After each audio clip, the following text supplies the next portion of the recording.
All right, I have 6:30. I'll call to order this meeting of the Columbus Common Council regular meeting for Tuesday, January 21st, 2020. Pat, if you're ready, could you take a roll call for us? Gray. Here. Johnson. Here. Reed. Here. Ryan. Here. Tylen. Here. Tome. Here. Traxler. Here. All present. Thank you. If able, please stand for the Pledge of Allegiance. I pledge allegiance to the flag of the United States of America and to the republic for which it stands, one nation, under God, indivisible, with liberty and justice for all.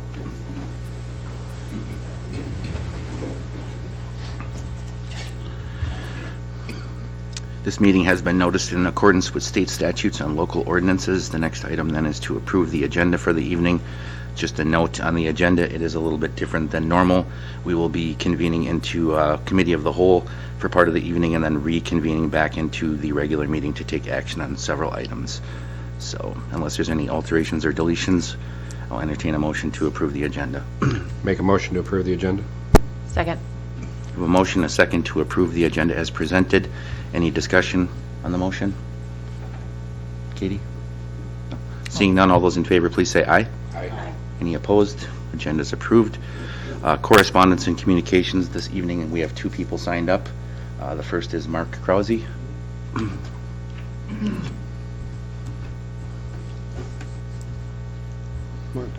Mark Kraus, 735 Hibbard Street.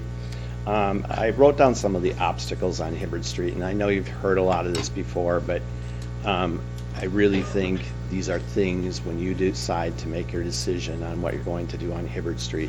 They're things that really have to be considered, and I have a copy for all of you as well.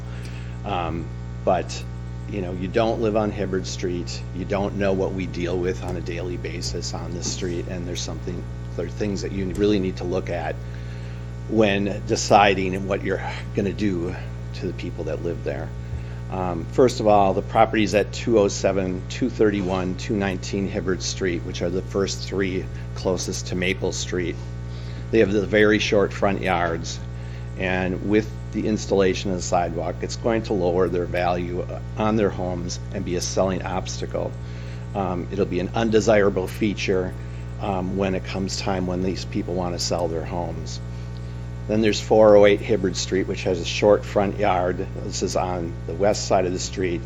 And if the road shifts at all, he too will be in this situation of having, he already has a short front yard, but an even shorter front yard. And currently, he can just fit his pickup truck in the driveway. Then there's 755 Richmond Street, which is on the corner of Hibbard and Richmond Street. And once the sidewalk is installed, the deck that is on that house, literally you'll be able to touch the deck from the sidewalk. And that too is going to be a huge selling obstacle, not to mention a safety concern for that homeowner. But that's 5 homes that potentially will be losing a value on their home if we go through with this sidewalk. And I just can't believe that's good for the city to lower the value on 5 homes. And if you don't believe me, I'm a realtor and broker, but you can also ask Ian, who's on your council, who's also a realtor, if this is true, if this is what's going to happen on these homes.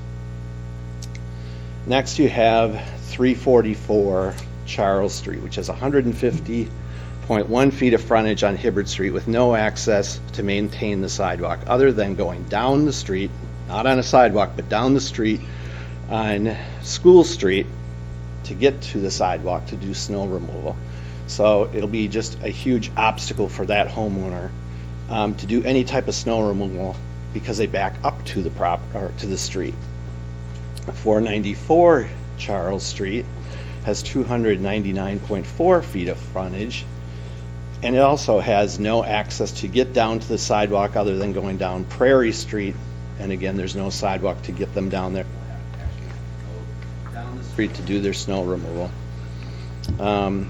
Then the next few properties, they all back up to Hibbard Street. It is their backyard. So the first one is 301 Maple Street, has 179.2 feet of footage.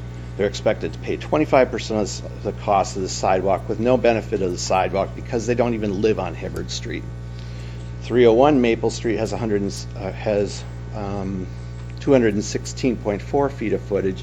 Again, expected to pay 25% of the cost with no benefit to the sidewalk because it is their backyard. 231 Strug Street, 167.8 feet of footage. And again, 25% of the sidewalk cost will be theirs, and it is their backyard. 409 Turner Street, 258.4 feet of footage. He'll be expected to pay 25% of the sidewalk, and it again is his backyard. Wouldn't be a benefit to him. Then there's the home on Brevity, which is on the triangle, 255 Brevity Street, 346.6 feet of footage. And they'll probably be expected to pay 25% of that sidewalk cost, and that is in their backyard. Then there's a property on Sunset that's a vacant lot. And then the concerns of the drainage. About half the homes on the east side have a 9 to 14% grade difference, and we still think this is going to be a huge problem. And we've already seen it on the house on the triangle, that they have a sidewalk that people don't walk on because in the winter because of the ice. And the two homes behind me on Charles Street have the same problem, where people walk on the street because the sidewalk has too much ice on it. So we know it's a problem. Again, we just know the challenges on this street because we live there. It's our day-to-day life. I mean, if you could see what it's like to take a garbage can just down my hill to the street, and it happens to be even icy in my driveway, the risk it is to get down there on the slope of that home, it's kind of crazy. I hope you can consider all the things I'm telling you before you make any decisions, but the biggest thing I see is that if you're lowering the value of those homes, how fair is that to those homeowners?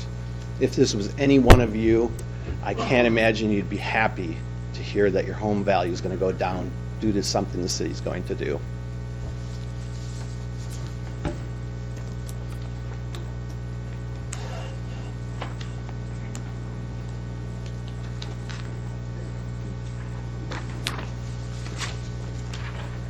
All right, the next person signed up was John Falk.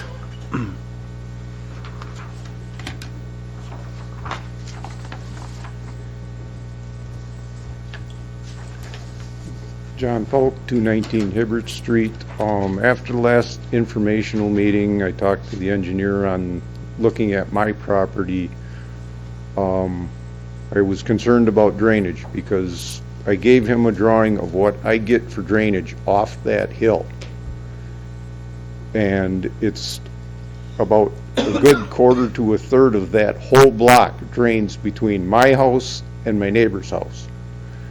Comes down through there, and it's all going to go across the sidewalk. And what's going to happen, because you have the 6-foot terrace with packed ice and snow, it's going to run down the sidewalk and then run down my driveway.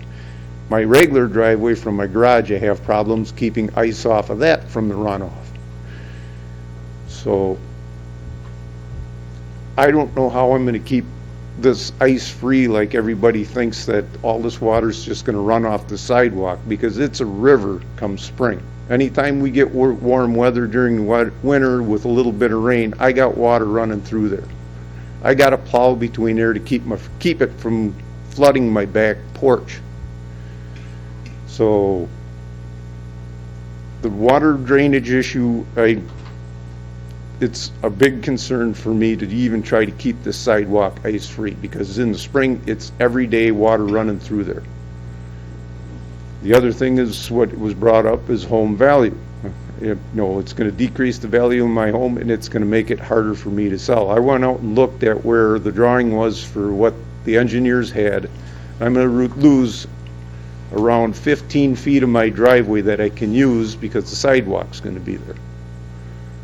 So it's hard to explain how much water comes down that hill between my house and the neighbors, and it's unbelievable. It just, and then they put the storm sewers over by Narrow Street and the other street, and nothing in front of my house. So all that water is gonna hit the road and have to run all the way down the road to the corners. They should be putting one, if nothing else, right in front of my house. Thank you. Thank you, John. Was there anyone else present this evening that did not get a chance to sign up for citizen comment that wished to speak? All right, seeing none, we'll move on to the consent agenda. This evening on the consent agenda, we have the Council and Committee of the Whole minutes for January 7th, 2020, and also application for operators licenses, license for the term of July 1, 2019 to June 30, 2021. That is for Patricia L. Smith. Any questions on the consent agenda? If not, I'll entertain action on the consent agenda. I'll make a motion to approve the consent agenda. I'll second. I have a motion and a second to approve the consent agenda as presented. Any discussion on the motion? If none, all those in favor, please say aye. Aye. Any opposed? Consent agenda is approved. Move on to new business. Item number 1, consider and take action on capital improvement policy amendment. This was reviewed at the last Committee of the Whole meeting. There was a request to have the entire policy included with the revision. The revision is highlighted in yellow. Hopefully the council had a opportunity to review the entire policy to see how the revision fits in there. Kim's not available this evening. She's sick. Dave is available for questions if anyone has them. Are there any questions on the policy?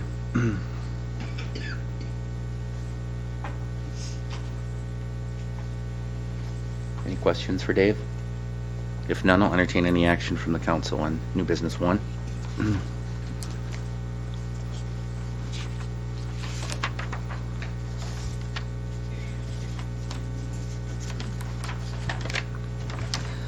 I'll make a motion to, let's see, amend the capital improvement policy as stated in the packet. Second. Have a motion and a second to approve the amendment of the capital improvement policy. Is there any discussion on the motion? If none, all those in favor, please say aye. Aye. Any opposed? Policy has been amended. Thank you. New business number 2, consider and take action to approve a market reevaluation in 2020 by Associated Appraisal. Associated Appraisal is our regular vendor for annual appraisals. However, we're going to be doing a market valuation that is an addendum to the contract with them. Let's see here.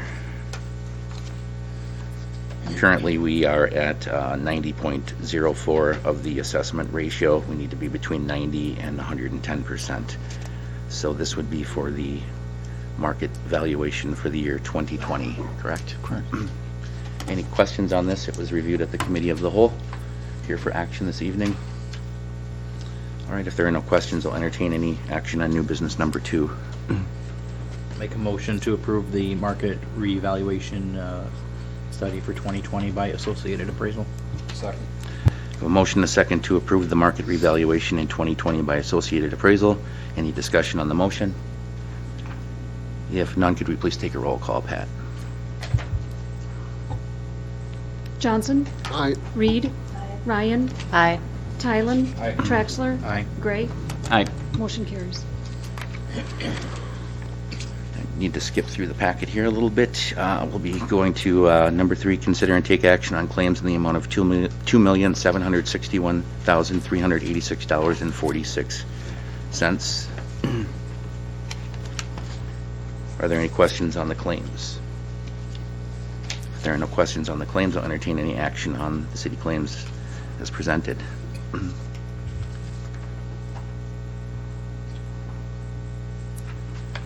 Make a motion to approve the claims in the amount as read. I'll second. I have a motion and a second to approve the city claims in the amount read. Any discussion on the motion? If there's no discussion, Pat, could we please take a roll call? Reed. Aye. Ryan. Aye. Tylen. Aye. Traxler. Aye. Gray. Aye. Johnson. Aye. Motion carries. Thank you. We'll move on to report of city officers. Dave, I'll turn the floor over to you. Mayor, I have nothing to report at this time. All right. I had a few things to share. First, the city's Economic Development Planning Director, Matthew Schreiber, has been working with the Columbus School District to set a joint school board council meeting in early February to discuss the City of Columbus's 2050 vision work and also the Columbus School District launching a legacy project, including a school facilities planning update. We will be planning to meet at the Columbus High School Library for that meeting. Also, the first Ordinance Review Committee occurred last Tuesday, January 14th, here in the council chambers. The intent of the committee is to hold productive work sessions to begin revision and updates to sections of the city ordinances. All meetings are posted and are open to the public. The committee will be inviting relevant city staff and any member of the public interested in the code being discussed. The next meeting is scheduled for Tuesday, January 28th at 6:30 here at City Hall. The first section of code the committee has agreed to look at is the Historic Landmarks Preservation Commission, which falls under Article 5, Division 9, Section 114-173. The CHLPC has been invited to attend and participate in the discussion. Also want to say thank you to DPW Director Zach Navin and his plowing staff for addressing the snowfall Columbus received this past weekend and in recent weeks. Given the challenges presented with the wide variety of wind, ice, snow, and varying temperatures in recent weeks, I wanted to recognize the work Zach and the crew provide city residents regardless of the time or day of the week. Thank you. And since we have Hibbard Street residents here this evening, I've prepared a brief statement to kind of outline some of the conversation that can possibly happen this evening. As I reported at the last meeting, the third and final public information meeting for the Hibbard Street reconstruction project was held Thursday, January 9th at 6:30 at the Columbus Senior Center. Residents were notified and in attendance. There were 3 city council members present, as well as city engineer Jason Letha, project engineer Brian Twaziski, and DPW Director Zach Navin. And I was able to stop in after attending my monthly Columbus Water and Light Commission meeting scheduled that same evening. When I arrived, some residents were reviewing the street cross sections with engineering staff, and the Q&A and presentation had already ended. Having attended the second Hibbard Street public information meeting, which at times grew a bit contentious, I had expected a good turnout and was hopeful that residents might have gained some information from that presentation that might help address some concerns raised. Unfortunately, from the feedback I received, that did not happen. Apparently, the meeting was quite contentious. Alderman Gray and Alderman Johnson both contacted me with concerns that we consider a discussion at the next meeting to address some concerns raised at the public information meetings and to address comments made during correspondence and communication at recent city council meetings by several Hibbard Street residents.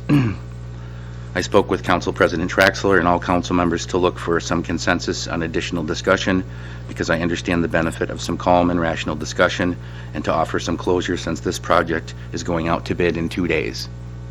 After the city was recently informed by the DOT of the need to consider item number 9 this evening on our Committee of the Whole agenda, Resolution 1-20, I believe I've heard that this is likely the best option for the City Council to consider possible discussion concerning sidewalks on the Hibbard Street project this evening. The council can consider this at that time. That's all I have. Is there anything further from anyone up here? Okay.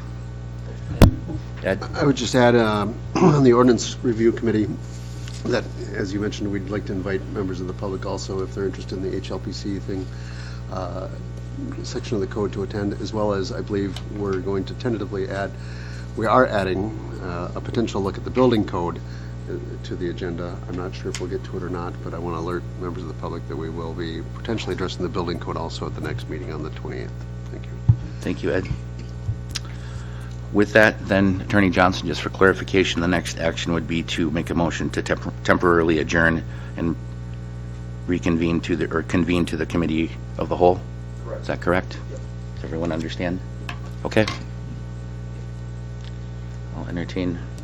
I'll make a motion to temporarily adjourn and convene to the Committee of the Whole meeting.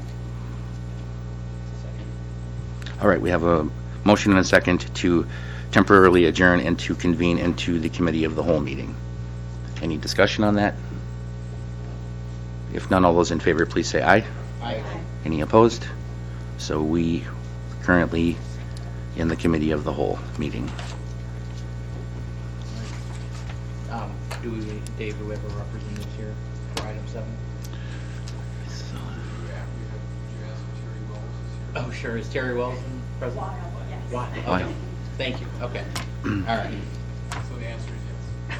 So, Paul, I need to call this meeting to order, correct? That'd be a good idea. Okay, yeah. All right, so the time is now 6:50 p.m. I'd like to call to order the Columbus Common Council Committee of the Whole for Tuesday, January 21st. Pat, if you could please take the roll call. Gray. Here. Johnson. Reed. Ryan. Here. Tylen. Here. Tome. Here. Traxler. Here. All All right. present. This meeting was noticed in accordance with state statutes and local ordinances. First thing we need to do is approve the agenda. I don't have any alterations tonight. Motion to approve the agenda. Okay, I have a motion and a second to approve the agenda as presented.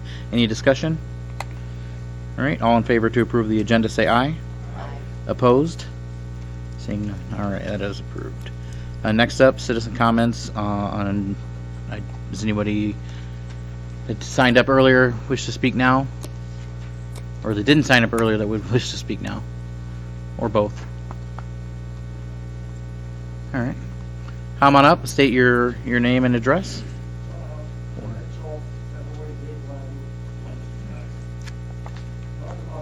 Problem. All that water that's coming off of Hubert is gonna go right past my place underneath the ground.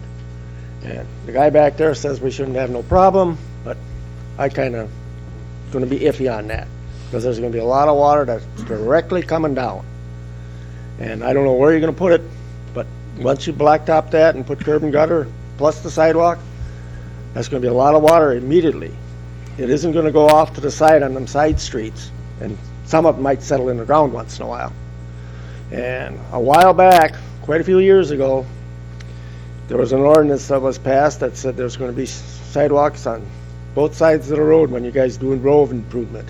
And every year it changes. Don't make any difference who lives where, but it changes. And I don't think it should change. You should keep your mind made up. What's good for one person 5 years ago is good for a person now. That's about it. Appreciate it, thank you.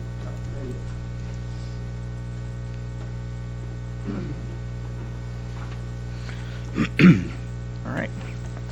Does anyone else like to speak? Okay. Next up tonight, we have department reports. We have a police department report. Reading through that, I would notice that we are now fully staffed in the police department, so congratulations, Lieutenant Ward and Chief Weiner. That's good to hear. We have a DPW report for December, treasurer's report for December, fire department report, media coordinator report, all for December. Any questions on or comments on the department reports? Seeing none. Next up, number 6, committee minutes. I have center advisory for October 3rd of 19, and I have as well as 12/5 of 19, cable commission as for 12/4 of 19, and Columbus Water and Light for 12/18 of 19. Any questions or comments on committee minutes? Okay, thank you.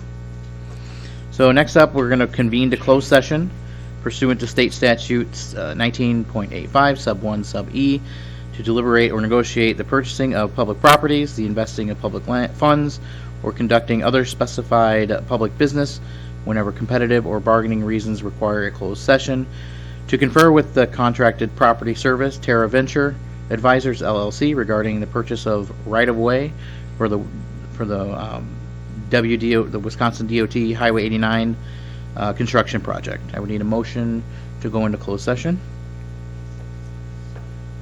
Make a motion to go into closed session for the reasons stated. Second. Okay, I have a motion and a second to go into closed session. Pat, please take the roll call. Ryan. Aye. Tylen. Aye. Tome. Aye. Traxler. Aye. Gray. Aye. Johnson. Aye. Reed.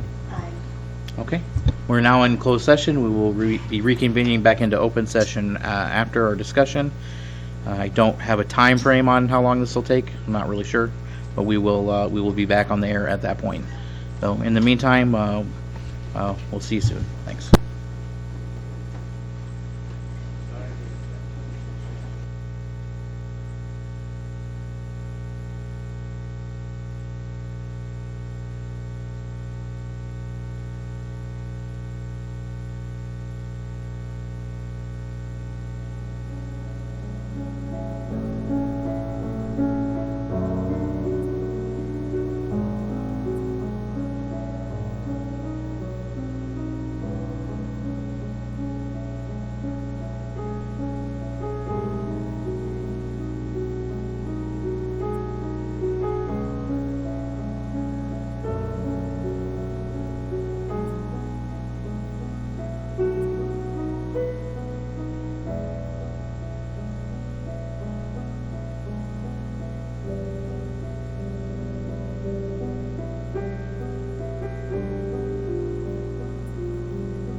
My name is Terry Weil. I work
Okay, welcome back. We're back in open session.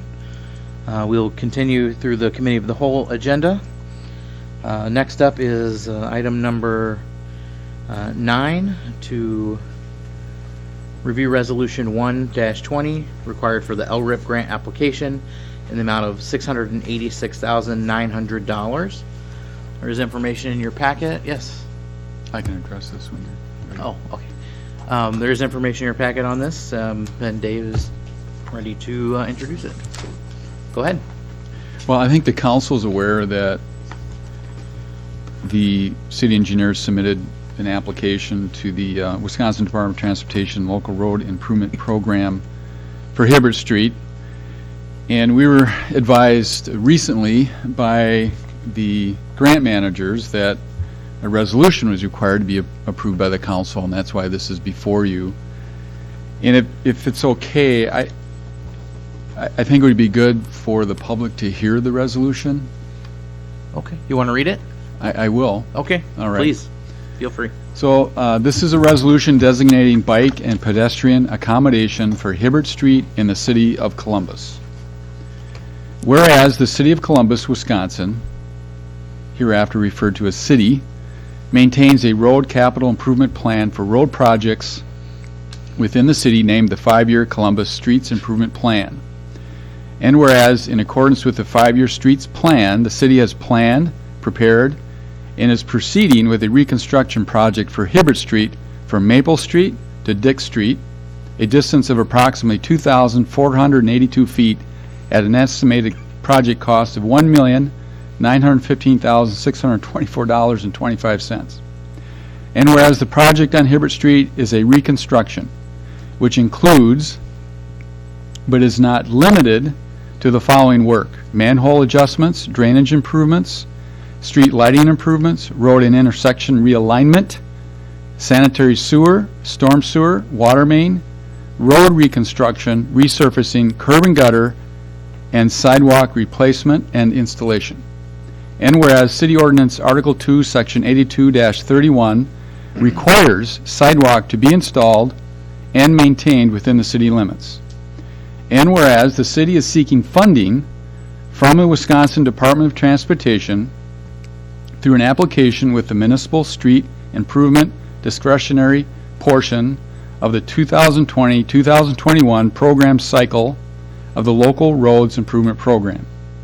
And whereas LRIP guidelines specifically state if new bicycle and pedestrian facilities are included as part of reconstruction project, the project recipient is required to have a resolution authorizing the construction of these facilities pursuant to state statutes 84.01, print 35. Now therefore be it resolved by the Columbus City Council that this resolution is adopted to satisfy the requirements of Wisconsin statutes 84.0135, print D2, and the LRIP program, and the City of Columbus does hereby authorize Wisconsin Department of Transportation to establish the bike or pedestrian way on Hibbert Street in the city. Adopted by the Columbus City Council this 21st day of January 2020. Signed by the mayor and the city clerk. Okay. I had one point of clarification. Okay? On the whereas the city ordinance Article 2 Section 8631, you said 82. I just want to make sure we the ordinance or the I said 82? yeah. I'm sorry, 86-31. Okay. I just want to make sure we Sure. have the right information in there. Okay. So any questions off the bat for Dave? I guess I did have one quick question. Because I'm not 100% sure. When When was the city notified of the, it says recently staff was advised of the LRIP grant managers as required by the city council to designate the bike and pedestrian accommodations. Do you know approximately when we received that notification?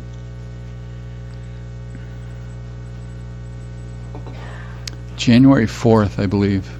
Okay. So this was, I remembered that because we were preparing the council packets and we got an email that day.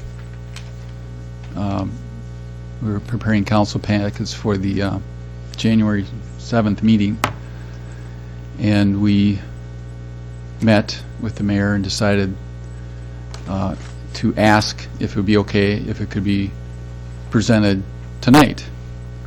And the bottom line is, after a couple interesting emails, that was okay. So the application's been submitted.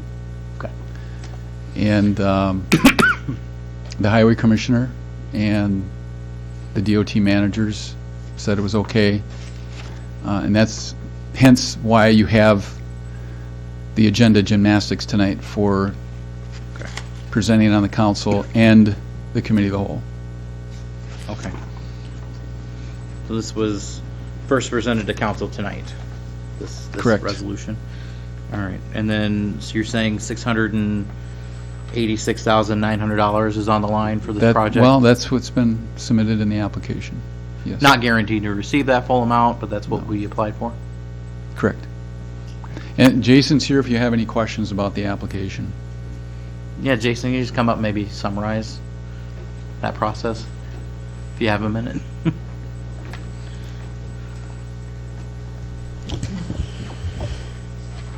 So, yeah, the application process started, I think it was back in December, the applications were due.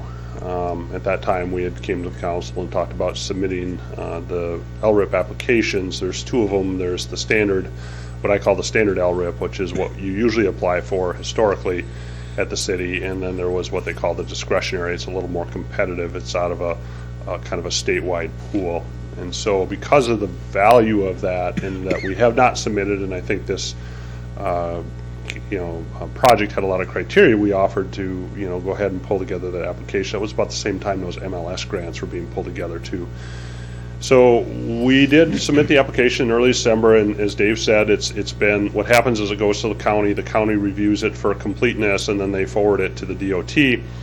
The DOT reviews it for completeness and makes sure that everything is eligible, and then they forward it to the selection committee. And we're kind of right in that middle where it's been forwarded from the county to the DOT. It's in their possession. Dave had mentioned there were some emails back and forth about this resolution was required to support our application, because we do have some remove and replacement of the ramps and sidewalks on the end of the projects, which was fine, but because we had this new sidewalk portion, it does require a resolution. And so that was something that we were notified about. With that being said, the reason why it was kind of on tonight, again, was just based on timing, is the DOT now forwards all the eligible projects to the selection committee about the 1st of February. So in another 9 or 10 days, everything gets pushed out, and then the selection committee has it, and then they make their decisions and choices and award the projects. And so that's why we were kind of advised to look at the timeline, and if we were still wanting to have an application in, we needed to have the resolution approved, so we can get that in the packet before it gets forwarded to selection committee around the 1st of the month. So they should meet, and then the selection committee will make recommendations, and then the announcements will be made. We're hoping sometime in the February timeline. So that kind of summarizes the process and the timeline, I think. Okay. Thank you. Questions for Jason while he's up there? Oh, Ian, sorry. So in order to qualify for the grant, must the project include sidewalks? In order to qualify for the grants, as we submitted, yes, it does require the resolution. It requires a resolution, Yes. but if we would have submitted something without sidewalks, would we still be eligible for the grant? If we would have checked that on the application when we submitted it that way, we would have been eligible for the grant, yes. Okay.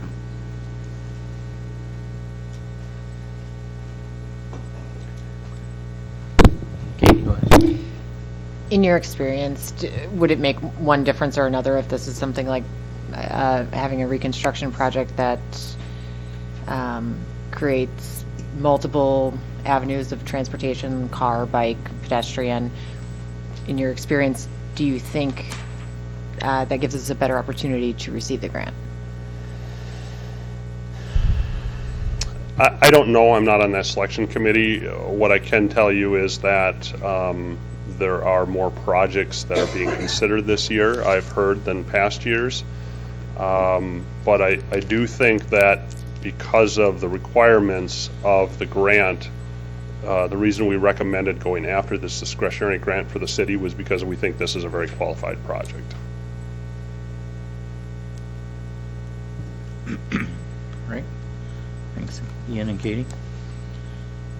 All right, any more questions for Jason? Thoughts, concerns? Mike? Just to clarify, because we've talked about quite a few grants recently, this is just one of several grants that you have applied for through the state. Just trying to make sure we differentiate between the two. There was a discussion about Dickinson and also another multimodal type of bike trail type grant as well. Yes. And then I also spoke with the Economic Development and Planning Director, Matt Schreiber, last week, who brought something to my attention about the possibility of another TAP grant. Yes.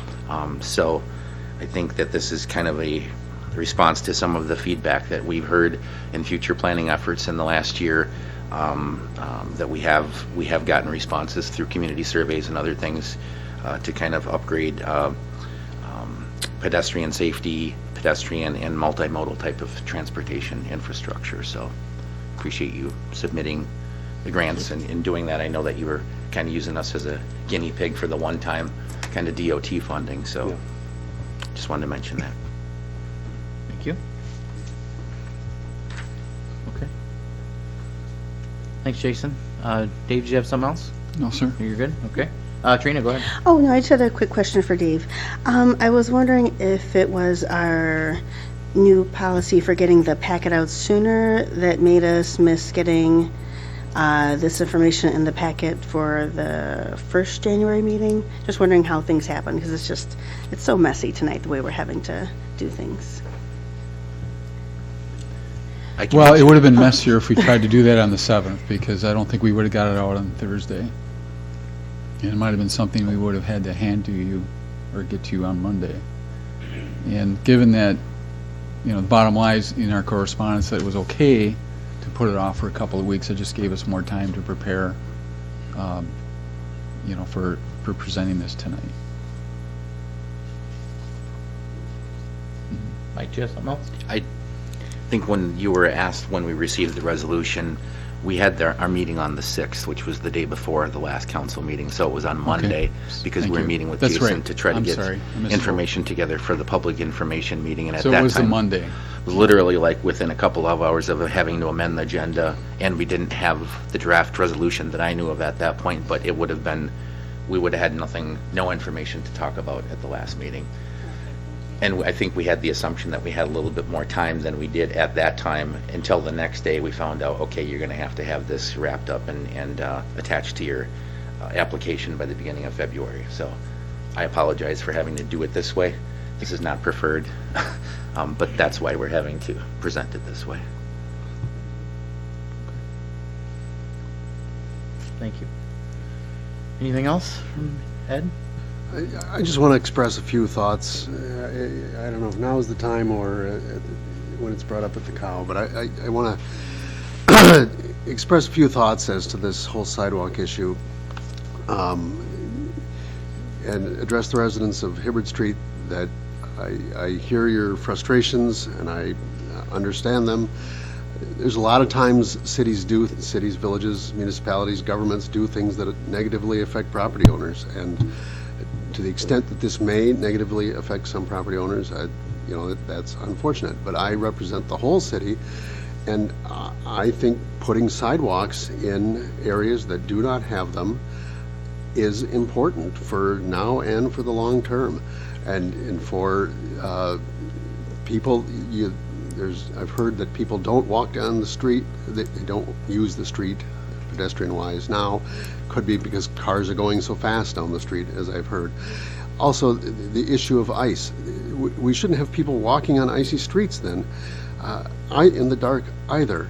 And the fact that there are going to be ice on the sidewalk, I grew up in a town with a lot of hills, and there's sidewalks that get icy in winter. It's an unavoidable thing in Wisconsin that there are going to be properties and sidewalks that have ice. If that's the answer, that we shouldn't put on a sidewalk because it might get icy, maybe we should be looking at tearing out sidewalks that currently have ice and have everybody constantly walk in the street. I also think of people that are disabled or blind and say, you know what, if you want to walk on this down Hibbard, you have to walk in the street.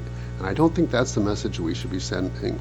I follow Strong Towns on Facebook and read a lot of their stuff, and they're strong advocates that good communities have sidewalks.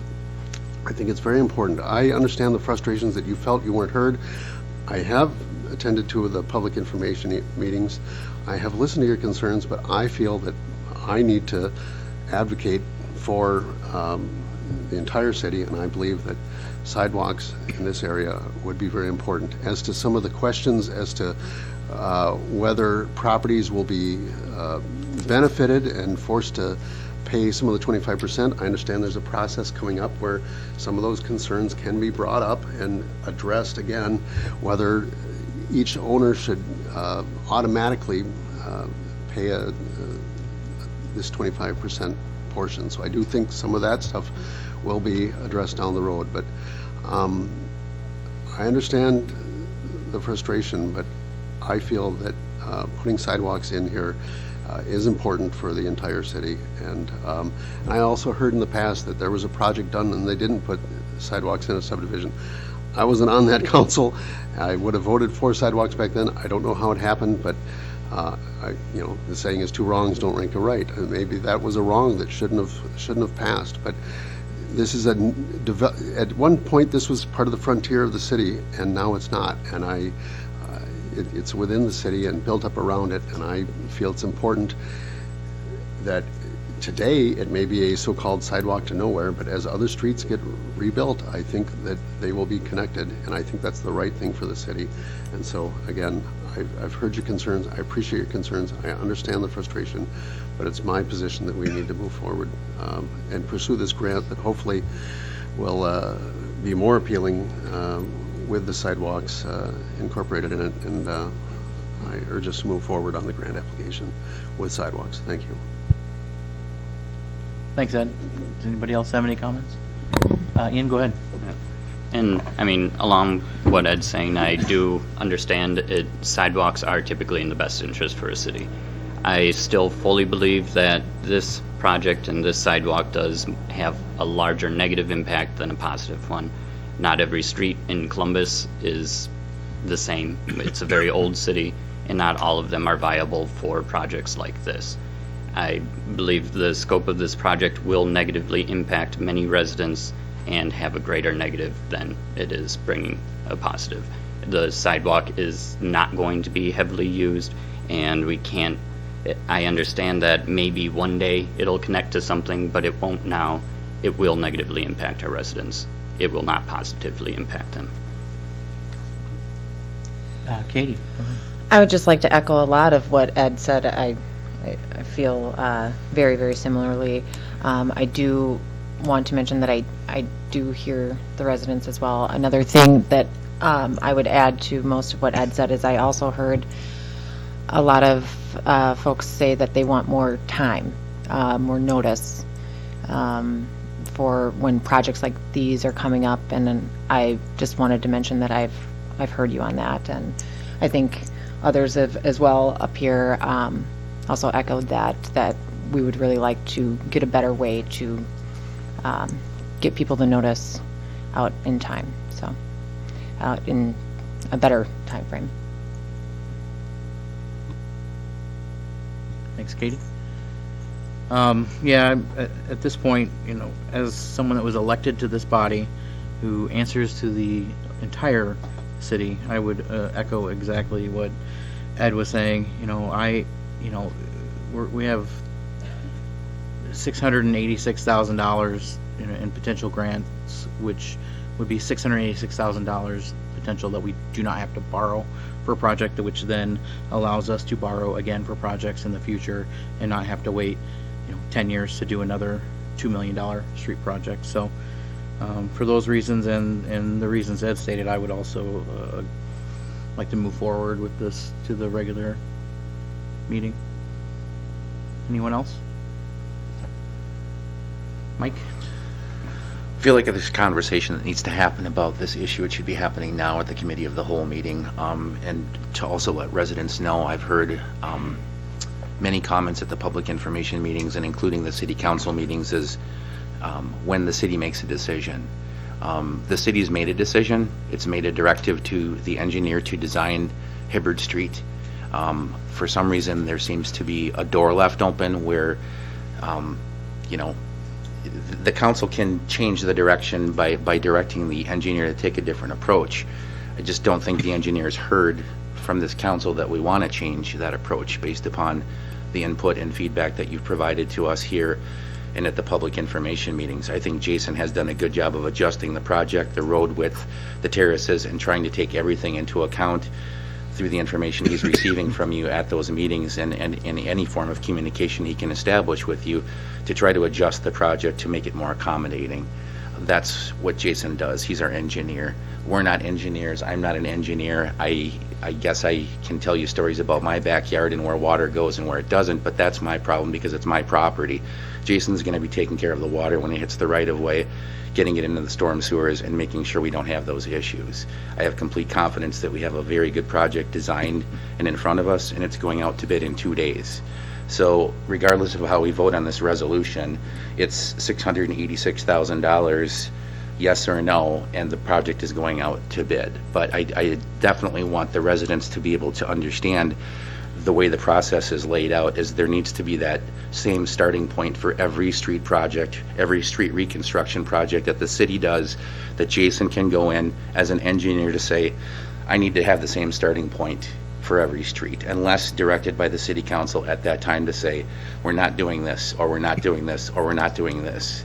And there's good reasons for that. We can't have a neighborhood decide whether or not we replace the sewer utility underneath the street, or the water utility, or the storm sewer. That has to be a professional decision made by our engineer and recommendations from staff. I just want residents to understand the decision's been made. We're listening to you, but the council has not changed the direction on this project, and I believe for a good reason. I believe we have a good project in front of us. I believe it's going to take a lot more good and positive communication between the city and the Hibbard Street residents to get through this project. We can't have yelling and screaming back and forth. That's not going to be good as we move forward. But I would like to encourage conversation to happen now before this is brought back to the regular meeting for a vote. Thank you. Ed? If I could make one more comment, I do want to pick up on one thing that Alderperson Ryan said.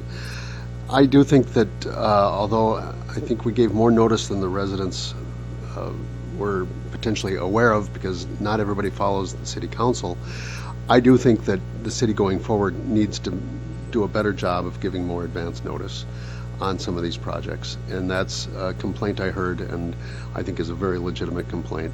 And I strongly would urge us to figure out a way of improving our process of getting out to the public, these are the projects, street reconstruction projects we're considering, and just do a better job of giving even more notice than we did in this case. I think we gave more than people are necessarily aware of, but that doesn't mean that we can't do a better job going forward, and I would urge us to improve that. Thanks, Ed. Anyone else? Okay. Go ahead, Mike. To Ed's point, the reference in the resolution about the 5-year street program is something that I have been talking to staff about recently. I've been here for 7 years. I was made aware of the 5-year street program the first year, and I think that maybe the expectations that are created by the term of 5-year street program creates a different perception based upon the person that's hearing it.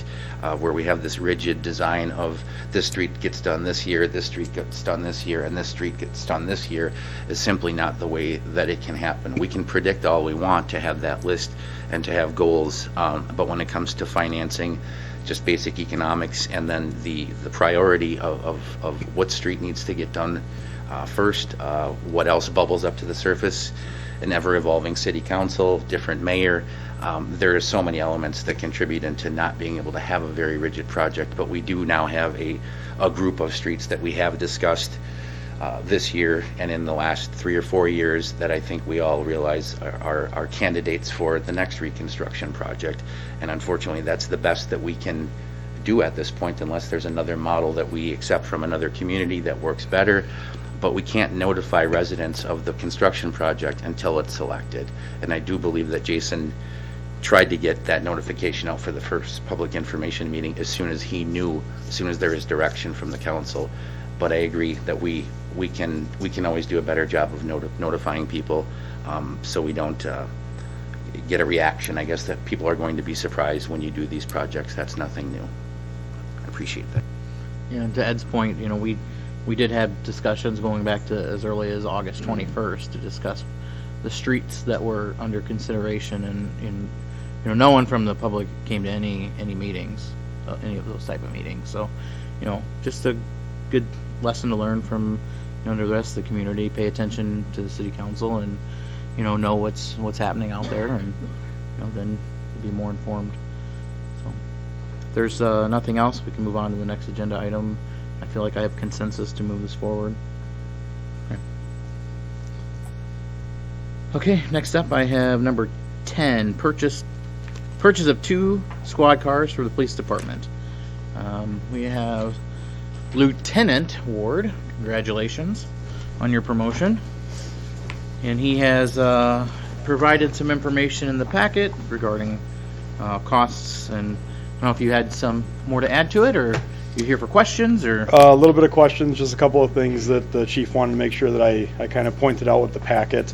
Good or bad, depending on how you want to look at it. Last year, for most of the year with Chief Meister leaving, having the interim with Chief Weiner, no lieutenant, my spot obviously now a sergeant. A very, very large majority of this, approximately $75,000 according to Kim, is actually from carryover from last year.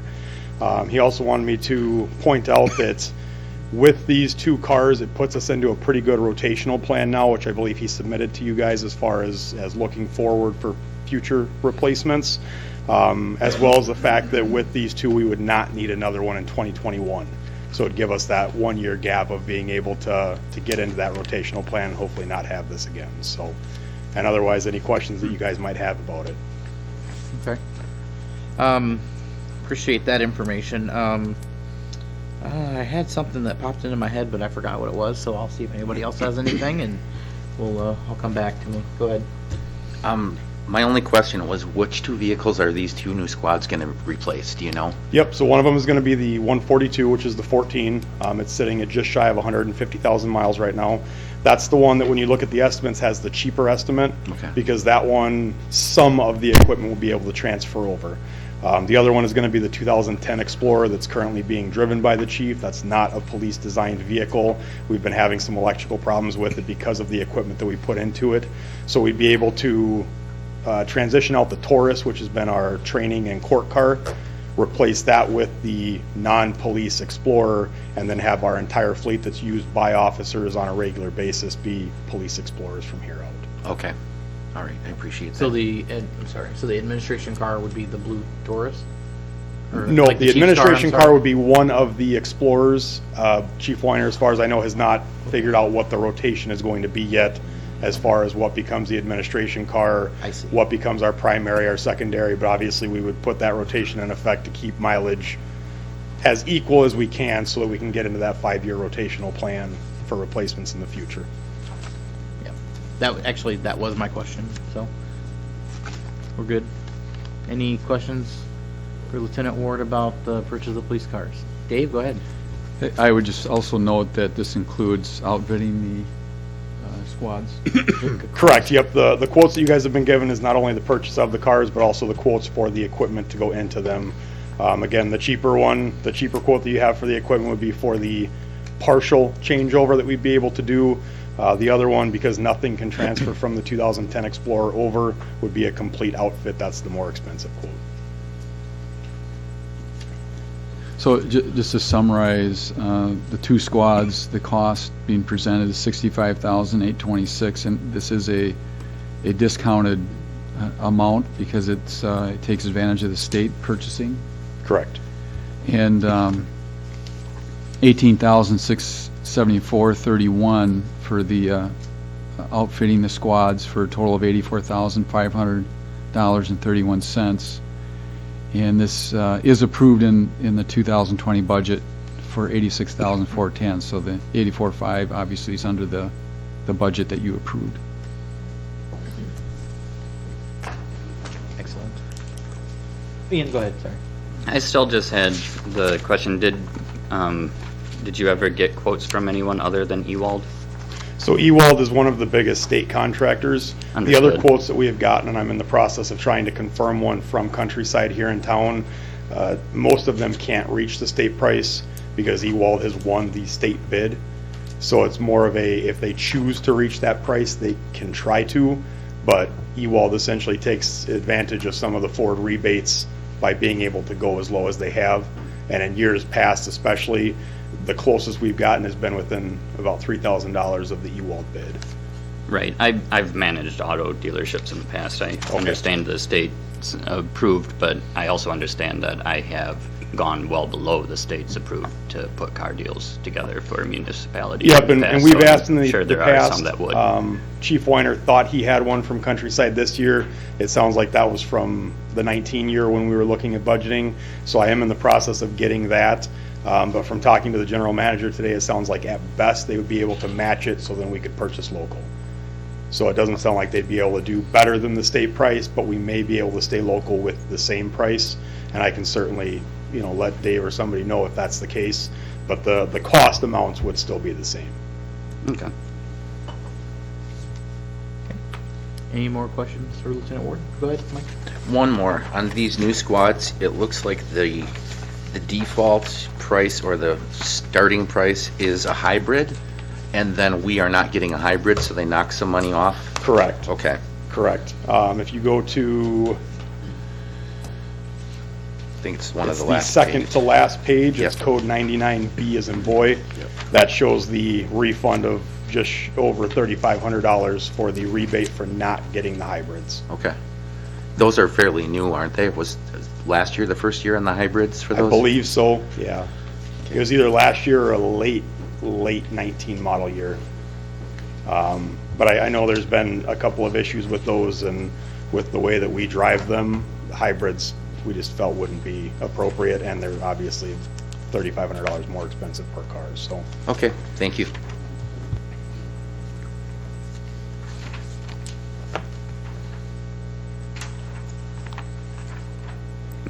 Is there still a tax credit for a hybrid if it's one of these vehicles? I know last I knew that was like $6,000 or $7,000, which would more than offset $3,500. No, there's not. That I don't know. I guess I'd have to check with Ewald.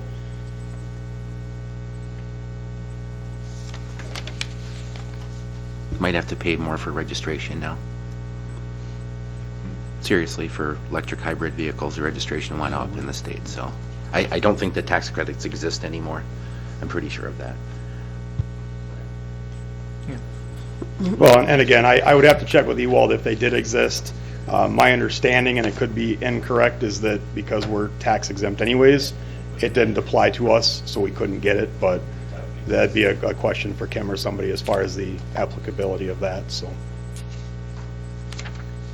Okay. Any other questions for Lieutenant Ward on the squads? Okay. All right. Thank you. Everybody comfortable moving that forward? Budgeted project, okay. Oh, I'm sorry, we're going to, well, we would move forward Moving it forward anyway. to the regular, Meeting in a few minutes. back It's to on the the regular agenda. meeting. We're moving it backwards, actually. Moving it backwards to the regular meeting, okay, yes. But everyone's okay with that? Okay, The good. future would be appropriate, yes. Yes, back to the future. All right, next up, number 11, contract with Newman Pools, continued leak detection and possible repair of an underground 4-inch main drain. There was some things that have been happening out there at the pool. I don't know if Mike wants to talk about this. We have Zach and Amy Jo here. Would you two mind coming up just so, I mean, I went out and met them on Friday. I appreciate the council being so responsive to kind of get us to where we felt like we needed to go. There's been some excavation that has occurred. Correct. We're hoping for better news on Friday, but unfortunately, I think we may have found where the problem's located. But you guys were on site when we did the pressure testing, so if you could just kind of explain to Sure. the council. So what happened on site on Friday is that Newman Pool came out and they did pressure test the 4-inch pipeline that was out there. From the pressure test back to the the surge tank, everything tested fine, and they did find a slow leak going back out towards the pool. They're going to come back out in the spring, pressure test that line again. There was some water in the lines that was frozen, and there's also a 10-inch gutter drain system that they're going to pressure test that as well. It was just too cold. There was water in the gutters, frozen lines in the gutter system. They couldn't complete the test. So unfortunately, we don't have the answers that we had hoped to have. Just hope for an early spring. I think we're gaining confidence in slowly pinpointing that area, but yeah, unfortunately, we did not find what we were looking for on Friday. And we found a few problem areas that will be addressed and fixed, but they're not the glaring issue we were hoping to find. That was our telltale sign. It's all right there. So unfortunately, we're kind of at a standstill until spring at this point. So, Mike, did you have more? I just wanted to say I was really hoping that just by doing this on Friday, we could have some closure, because we have to talk about capital projects, borrowing, funding for that, and I think if we're in the right location now, it's going to be a lot better than when we had I no would agree. idea of digging up the deep end of the pool or something like that. So I think we're just going to kind of have to wait now till spring, because we've kind of surpassed the point of where we could actually get in and do a repair after they did the excavation on Friday. So that's the unfortunate news. So had better outcome, but I think we learned more on Friday anyway. Correct. So felt better walking away on Friday than in the past, so I was confident. Okay. All right, so, yeah, I was telling somebody when I came in here, I just recently read that Blanchardville has a leak in their pool. They're leaving... Who does? I'm sorry? Blanchardville. They're losing 10,000 gallons of water a day. Well, we So- beat them. Yeah. Yay, Columbus! That's not a good... Their pool is also like half the size, so I don't know if that's... Oh, okay. But they're actually they're just closing their pool for the whole year, so, luckily we've taken these steps ahead of time, and we, can do, gives us a head start to not have to, worry about something like that. I mean, anything's possible, but, you never know what you're gonna find, but I feel pretty good, from what I've heard where we're at, so. Thanks for all you guys did on that and all the work, Yep. and, Amy, Joe, and Zach, just great job. Thanks. Maybe Joe spearheaded it. Just help over. Okay, more Amy, Joe, less Zach. All right, so go ahead and move that back to the future of the previous meeting that we're gonna go back to. Okay. Phew. All right, next up, number 12, review and discuss capital projects budget amendment. Got some information in our packet here. There was an email that I got earlier today that had maybe an updated information in it that we don't have here at our seats, as far as some pricing goes, or some project costs or stuff and so on. But we can still go over this and finish later. This isn't depressing. We can talk about it again in another committee of the whole. David has his light on, so go ahead. Well, I've compiled a lot of information, and the only way I know how to present this is with a PowerPoint presentation, so I'd like the opportunity to do that, and am prepared to address what you read in the email. Okay. Yeah. So I'll just need a minute to Go for do it. this. if that's Sounds all good. right. Ask Lisa to help me out here. She's on the way. Okay. Maybe. Or maybe she's doing it back there. I don't know. Looks like she's on it.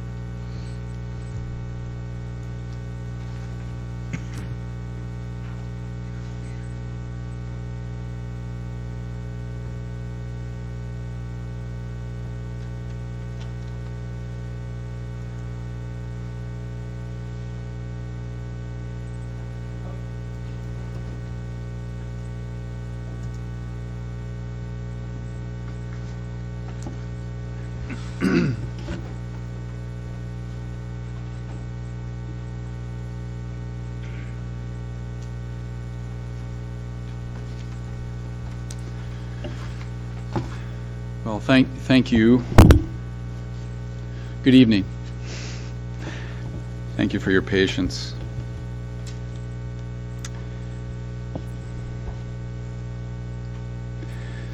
So the information I'm going to present to you is the result of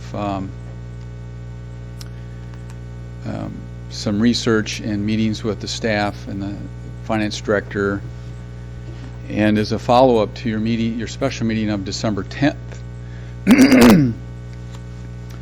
So what I thought I would do is just kind of recap where you are right now with regard to the capital projects budget. Can you hear me okay? All right. So the 2020 capital projects budget that you adopted December 2nd, 2019 is $62,267.38. And to show you the expenditures and how those expenditures are being paid for, you see on the slide a list of the expenditures and the revenues.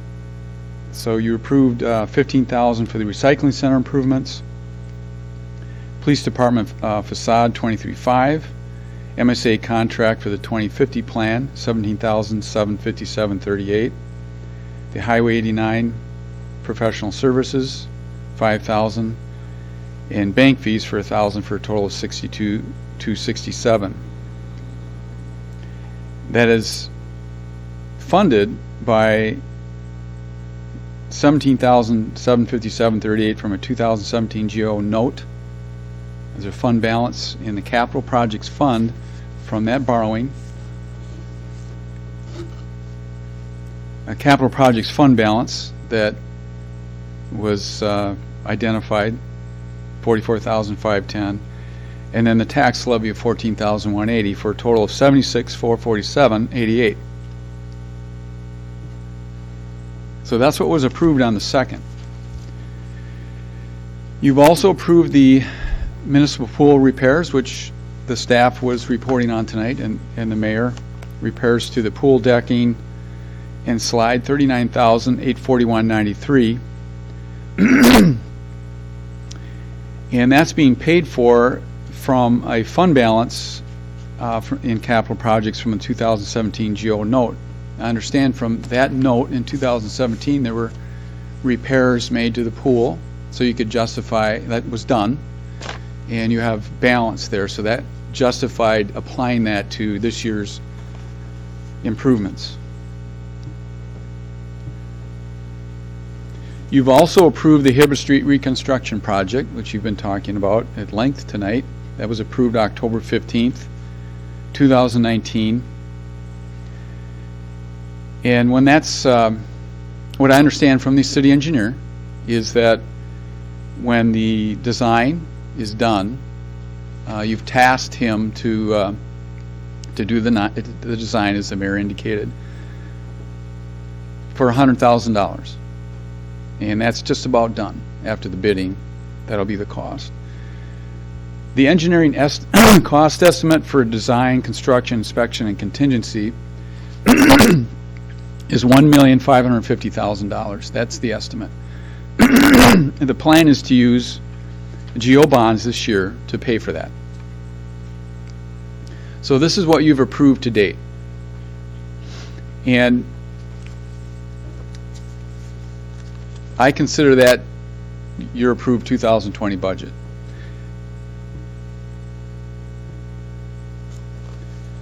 The council meeting on the 10th was a special meeting, you recall, The direction was given to the engineer and the public works director to prepare a list of streets that would qualify for a mill and overlay application.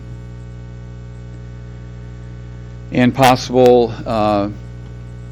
possibility that those streets would be added as alternates to the Hibbert Street bid. The total list of projects, the cost estimate by the engineer, is $691,276. But again, of course, the city engineer was presenting you with options that you could choose from. The spreadsheet that was prepared by the finance director showed a budget of $203,000. And I just like to stop here and say that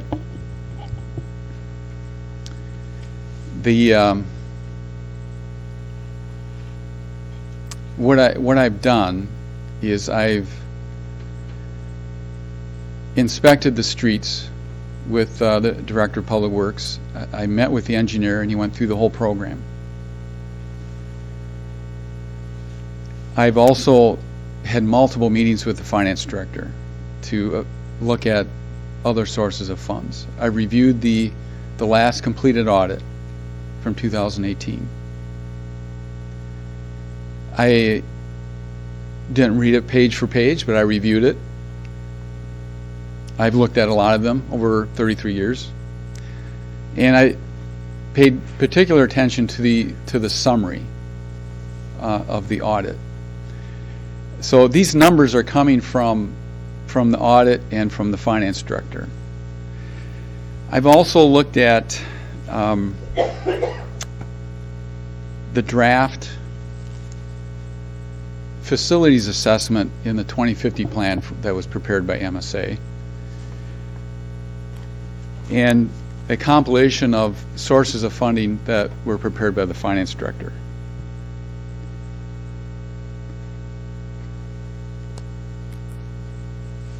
So where I think we're at is you're committed to the Hibbert Street project, you've tasked the engineer to design it,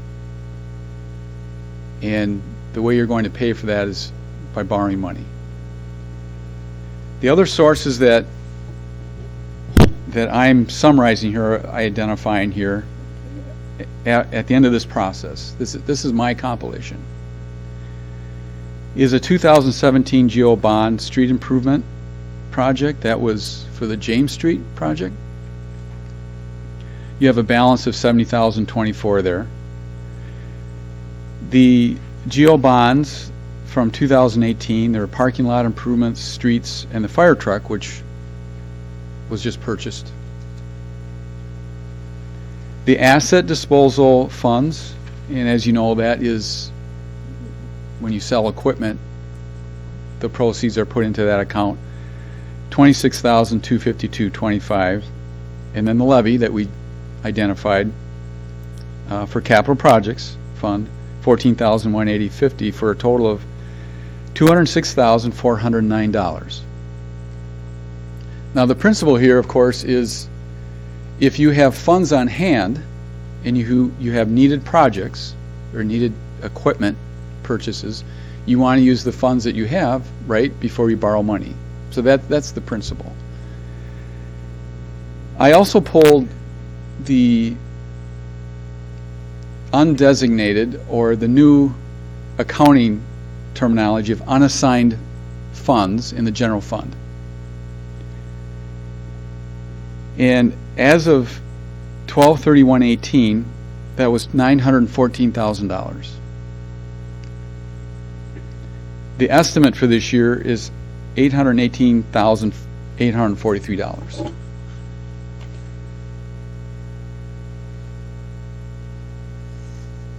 So I'll get back to that in a minute here. So I titled this debt because the next The next thing I would look at is how is this going to impact your debt situation? Your agent with Elders Association, Greg Johnson, did a couple models, debt models for the finance director and I. The sewer utility is, as you know, taking on a major project. I think the bid is due tomorrow, correct, Jason, for the screen project? For the wastewater treatment plant. And that is obviously a major improvement, and the anticipation is that that will be $1.5 million, and that will be a revenue bond. And that'll be, separate from a general obligation, but it is debt that you're taking on, and I understand that you've built that into your rate structure in anticipation of that for the sewer utility. And then obviously Hibbert Street and other cap projects, $1,550,000. And so if you were to take everything that was presented to you on the 10th, that's a little over $4 million in added debt. So the preliminary numbers that Ehlers presented to us over 20 years, the bottom line is that would add $205,000 to your levy. And I just noted here that the budget that you just approved for 2020, you approved to the levy cap set by the state of Wisconsin. And that total was $283,552. So your total levy increase was $283,000. Going into next year, if you approved everything that's been presented to you, you would add $205,000 to your levy just alone for the added debt for just these projects for just this year. And I'm taking the position that you probably can't afford to do that for a couple reasons, which I'm sure you can appreciate. And in that modeling, it was looking at the Highway 89 project. So one of the requests that was made of Ehlers is the $205,000 levy increase is not acceptable. What's your recommendation? And their recommendation is that if you want to go forward and do all these projects and borrow for them, is that you upfront your interest cost in your borrowing. So you're borrowing money to make interest payments over about a 3-year period of time, and that would get it down to $69,000 added to the debt. But then you're borrowing money in your borrowing, you're adding those interest payments and spreading it out over 3 years. So there's just some considerations that I would suggest to you in evaluating how to make good decisions about these projects. And I want to say that you approved a budget, you committed to Hibbert Street, you're going to borrow for that, and the thought was, well, let's present projects to the council and see if they would consider adding to that borrowing. And all of the department heads and staff were very conscientious and were presenting projects to you in a conscientious way. But just some considerations that I would suggest, would outline here. You've committed to the roadmap to 2050 plan. So you're doing you're facilitating a good service to the community by looking at the long-range vision for the community in a comprehensive way. And I talked to the economic development coordinator, city planner about this. We've talked about, the components of that, and I was able to get a draft of the assessment of the facilities. So these are the things that you need to consider long range, that in your debt situation is the situation with the facilities. The other thing that you need to consider is the aging infrastructure and economic development. So those, in my mind, and in my judgment, are three major items that you need to take into consideration going forward in the next 10, 15 years to preserve your debt capacity for those major projects in the future. I don't think it's a good situation to be adding some of the things that are presented to you in a borrowing. And I know that you are committed to this, and it's one of the major tasks that you're going to give the next administrator is to prepare a 5-year capital improvement plan. And my understanding is that the policy that you amended tonight was adopted about 5 years ago. It's a policy, capital plan policy. It's not a plan. It's a policy. It's a good policy. And you need to follow up with the plan based on that policy. And that will have to take into consideration the aging infrastructure, the facilities, and opportunities for economic development. You want to be in a financial position when you have those opportunities to address those opportunities. And I think there are a lot of opportunities in this community for economic development. But you're going to be hamstrung if you don't have the debt capacity to do things with some development. Now the debt position is pretty good. The statutory limit, of the statutory limit, you're at about 49%. And I'll just give you my opinion. I think the debt structure that you have is paying off principal in a good way. So you're in a good position. You have the opportunity of the TIF closeout in 2023. I know you've talked about that. You also have the NCAP levy agreement final payment in 2023. So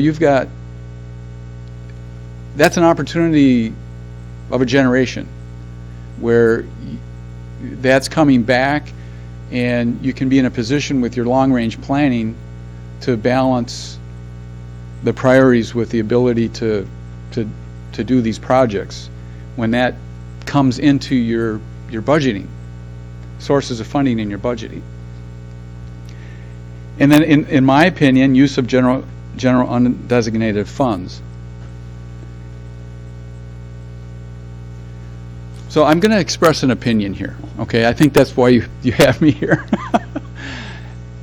It's interesting, in my review, it's a concern with the undesignated fund balance or unassigned fund balance is that if you use too much of it,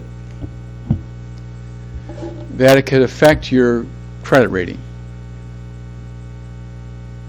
And I have these reports, and I intended to address these things and ask you if you want copies of all of this. You're not taking action tonight. We're just reviewing these items, and we can provide all this information if you want to. And I intended to do that tonight. And I have the memo from Ellers that after we did a couple of the modeling, the finance director expressed that concern about the undesignated fund balance, and finance directors expressed concerns about undesignated fund balance. And so we had Ellers respond to that. And the way I interpreted that is if you're drawing up to $330,000, when Moody's does your rating, that it may affect your interest rate may go up as a result of that. And you can have a copy of it. But I think it's, and this is my comment, it's interesting that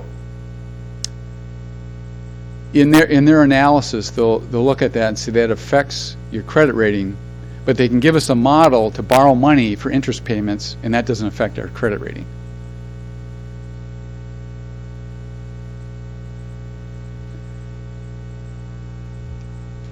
So this is my recommendation. To preserve your debt, I wouldn't do the mill and over this year.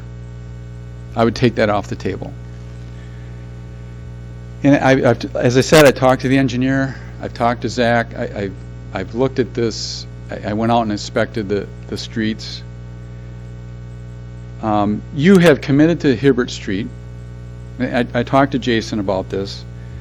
You've committed to Hibbert Street, and the pavement of Turner is part of that. That's 3,300 feet of pavement. That's 0.6 of a mile of pavement when you're done.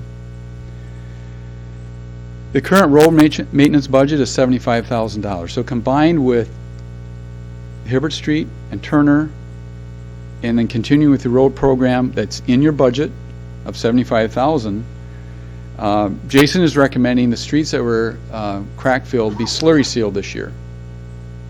So you've got your pavement, slurry seal. It's a little over a mile of a system of 27 miles. That's good. So rather than throw the mill and overlay in the borrowing, I would suggest you put that off to next year's budget cycle.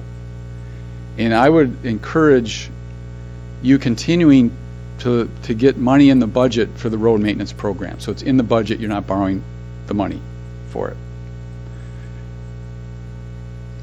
With regard to the facilities, I would defer, in that they're all worthwhile things and deserve attention. They need attention. If you ignore them, they don't go away, right? But I would defer that until you have the complete 2050 roadmap plan presented to you by MSA. In about 6 months, revisit that. And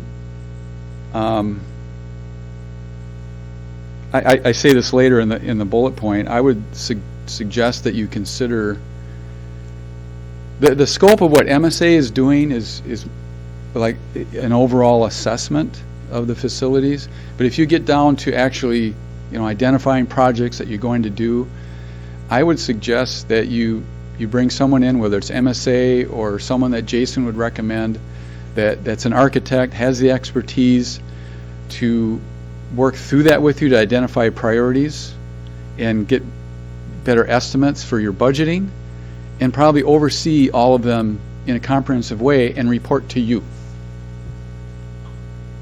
I've done that on other major projects, and it was a good experience because you had a project manager that didn't work for the architect, didn't work for the contractors, they worked for you, and they did what was in best interest of the city and gave you a good product.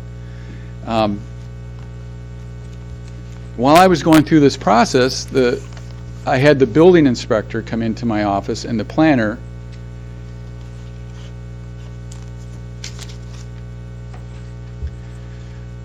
express concerns about the library annex. I know there's money been budgeted for the library, and the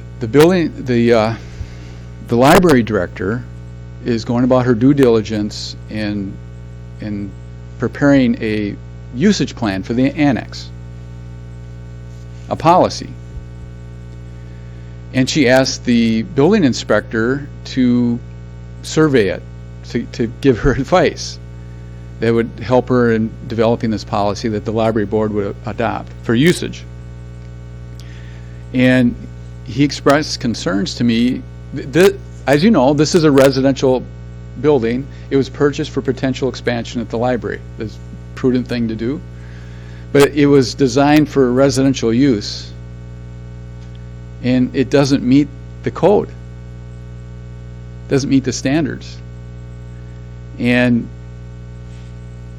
you know, he told me the ramp is not to code, but can be fixed, and you've got the bathrooms, and people use, you know, the kitchen, and there's people up on the third floor that they rent to, artists up on the third floor, and people are coming and going, and, you know, you got handicap accessibility issues.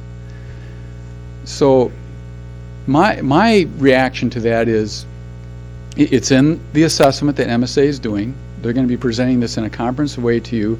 When you get to that point, have someone that you hire to look at that and advise you on how to go about doing that. So, you know, things keep kind of getting added to the facilities issues. One of the items on the list was a new phone system. I would suggest you defer that and try to get by for a year. It was on the list to be borrowed for.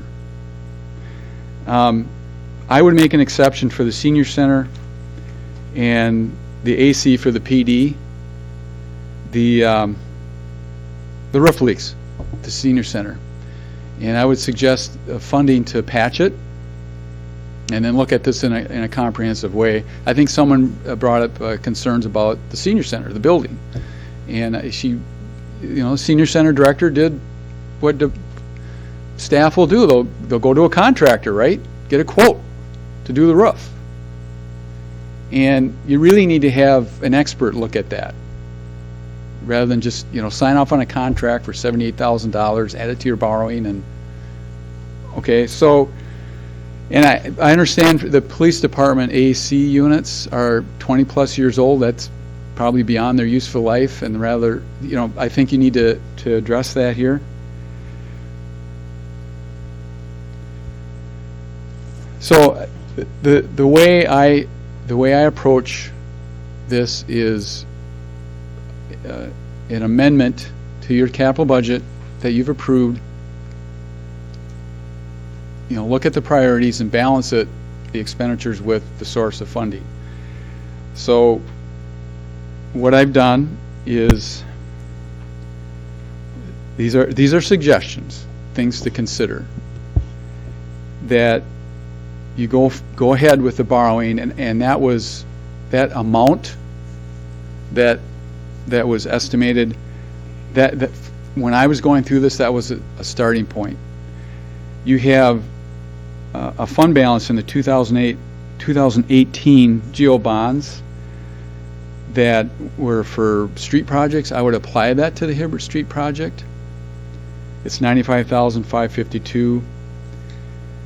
The asset disposal funds and capital levy, I added that. That's $40,833 of funds that you have on hand.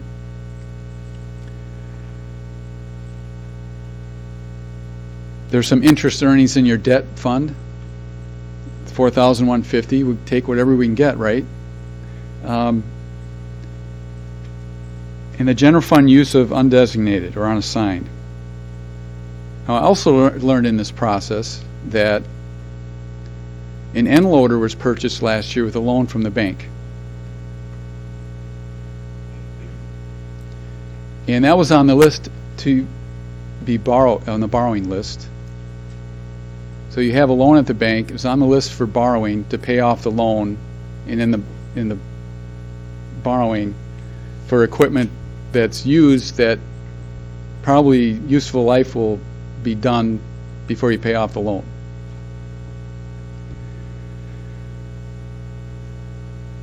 So I would suggest that rather than go to the bank and set up a 3-year loan for interest payments to spread it out, that you dip into your general fund and pay it off and be done with it.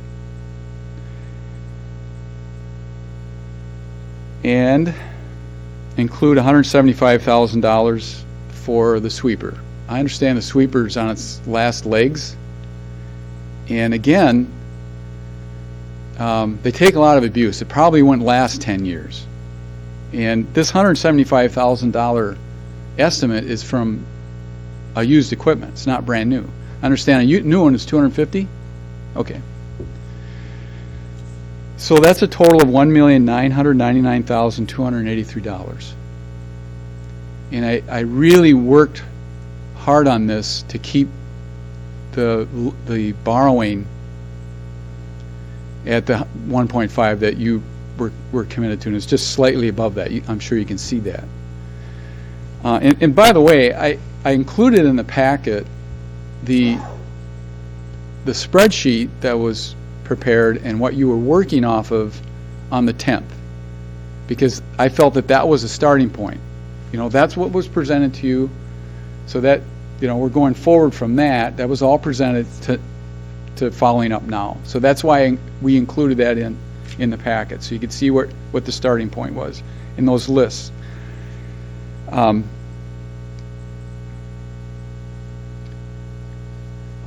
So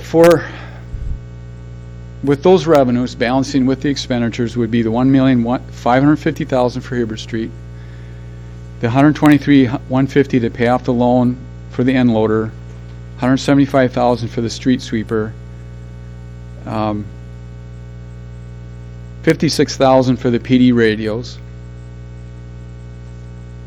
$10,008 for the senior center roof to patch it, $95.50 for the PDAC, and $75,000 for the Second Ward Creek improvements, for a total of $1,999,283. So a couple of new information from December 10th is, I think you're up to date on the pool situation. On the 10th, that was an unknown. Since then, you've approved projects from funds on hand to do the decking and to do the slide, and the contract with Newman Pools to do the further investigation, the pressure testing for the leak on the drain pipe. As the mayor said, unfortunately, we don't have all the answers, but one positive thing is that it doesn't appear to be in the concrete area as of today. But that's new information from the 10th. The other new information that the Public Works Director didn't have is the drainage ditch situation for Jefferson Park. Pardon? Fireman's Park. That's another life. Fireman's Park. So we asked Zach we can't afford to do all of it this year. Of course, they're recommending you do all of it. But if you can't afford to do all of it, what would be the most important? And the most important is the Second Ward Creek improvements for $75,000. He's got solid numbers. So those numbers is new information from what was presented to you on the 10th.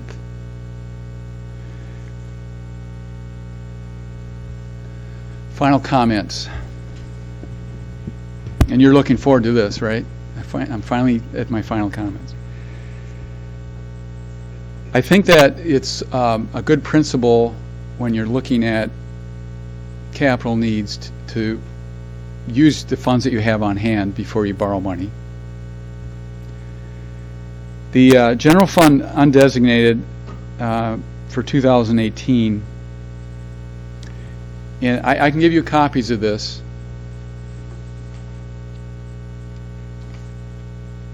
This is the executive summary for the audit, and they identify various things. And when they identify the undesignated, they've got a chart, and one of the standards is that for money that's not designated for anything or not assigned, that you have 2 to 5 months of operating expenses just sitting there for cash flow. And Moody's likes to look at that when they do their evaluation of creditworthiness. And as of per the audit, it represented 5% of your operations. And what the auditors noted here is they have a footnote. And it says what it means. Assuming no revenues, the general fund has enough reserves on hand that can be used to fund operations for 5 months. Currently, general fund balances reserves exceed the minimum recommended by the GFOA of 17% or 2 months. And what I'm recommending here would be the minimum, would be 2 months. And I know that there's a concern about that. But I think that's better than borrowing. Well, you could do that or not purchase the equipment. Or if you not do that and go ahead with equipment, you're going to be borrowing for it.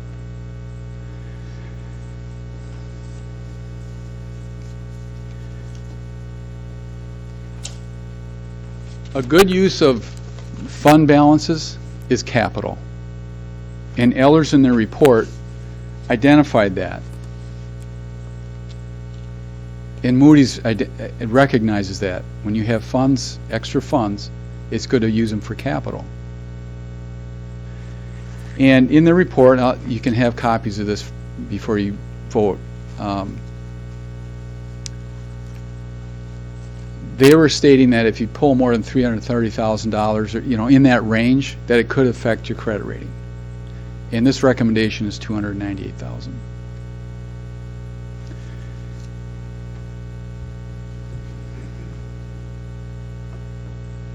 And I guess I already made the point about the other note. And I've seen this. Ehlers does a good job. I've worked with them in other communities. They're very professional. They do a good job. But what it comes down to is you have to make the financial decisions for yourself. And you basically tell them what you want to borrow, and then they go get it for the community.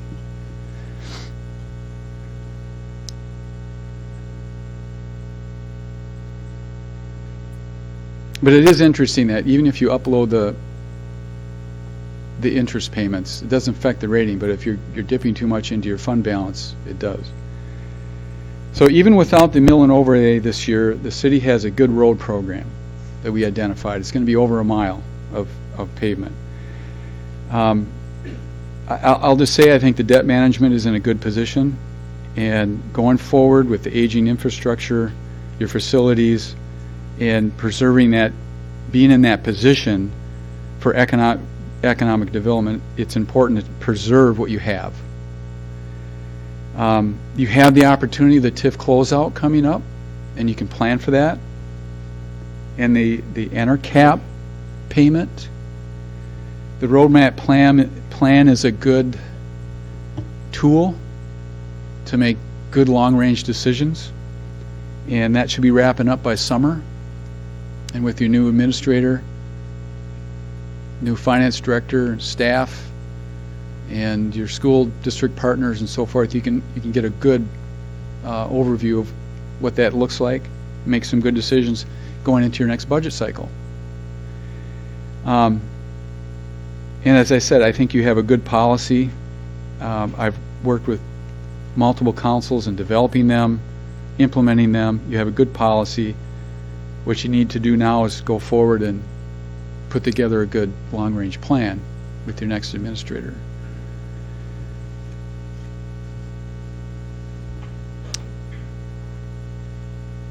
So that completes my presentation. Do you have any questions, comments? First of all, thank you. It was very informative. I do appreciate that. I did have for the consideration of the revenues. What would your, I don't know if I missed this, but the assets disposal funds, you plan on just keeping that balance there, or is Well, that? it's using it. It's using it. Right. Okay. Where in this? I'm sorry. Well, I saw it under. Yeah, consideration in the amendment under the revenues, it's the third dollar amount down on the left, 40,833. I just combined the asset disposal line with the levy, just to, Okay, that makes sense. I just added the two of them together. Okay. Thank you. Yeah, it's a lot to take in. I think we definitely need to discuss this further. I'm not against borrowing I'm not against not borrowing for the mill and overlay, because that's you're borrowing for 20 years for, for something that's gonna last 7 to 10 if we're lucky. So I'm not totally against that. I do think we do have a lot of work to do yet and a lot of planning to do for those improvements. Ed, if you want to go ahead. I have a couple questions on December 2nd and December 17th. You identify revenues of 2017 GO note 17,757. And then on December 17th, we said we would use capital project funds from the 2017 GO note for the repairs to pool decking and slide. How much money is remaining in that 2017 GO note? Is there enough to cover both the 17 as noted on the first sheet as well as these pool? It's between the Newman, between this and the Newman contract, it's a few $100s less. Newman is 4,000, not 39 though. No, you approved, the contract with Polytech and with Fisher, the total was about 34,000 something. So and there were, you built in a little bit of it, you built in a contingency, and with that, it's 39,841. And we have So enough, if you add the Newman in there, it's about, it's a few $100s more. but ballpark, we have 17, almost 18,000 in GO note plus 39. So we Yeah, for the MSA contract, for the finish the MSA contract, the 17. I'm saying the GO note money Okay. is 17. How much do we have in 2017 GO note money laying around? It's the 39,841 plus the So it's 58. 17,757. Okay, very good. I just wanted to make, 'cause I wondered how far we were stretching that. Right. Okay, very good. Then And that's, you've adopted that, you've approved that. I just want to make sure, right. seeing it identified in two separate places, one with a number attached, the other Sure. one without a number attached. I wanted to make sure that the pot was big enough to handle both those numbers. Good question. Thank you. To what extent does Ellers say that, do I understand you to say that Ellers said if we dip down more than 331 or above in the undesignated funds, that would affect our credit rating? That's the first question. 331 is the threshold at which our credit rating would be impacted. 330,000. Right, 330. I can read it for you. Well, whatever. Just the concept, do we know to what extent it would be negatively impacted? No. Okay, I think you'd have to okay, but go that's, further with, that's the caution is that, hey, if you spend this. it's a red amount- flag. It's like a red flag. It's If like a you, red if you flag. go more, it's probably going to affect your However- credit rating and your interest rates will be more. Right. However, the auditors have been telling us for more than just this past audit, if you look at the prior year, they've been telling us we've been carrying what, in their mind, is a pretty high undesignated fund balance. And isn't that the way you read Yes, that comment? yes. Okay. And I, go ahead. I've really enjoyed this presentation and have been advocating that we investigate using the undesignated fund balance and all these things. And I thought this was very thorough and helpful. Thank you. Thank you. Trina? Oh, gosh, I just hate bringing down the undesignated fund balance so much. There's always an unknown and fairly expensive emergency that we have no idea about. And I just prefer leaving a little bit more padding if there's any way possible. I'm not sure what we can take off. I'm hoping and just about praying that we do get the grant to help out on the Hibbert project, because that would be an amazing save. But yeah, I don't know. I very much prefer having at least the 3 months worth of savings. I just think it looks so much better for the creditors and.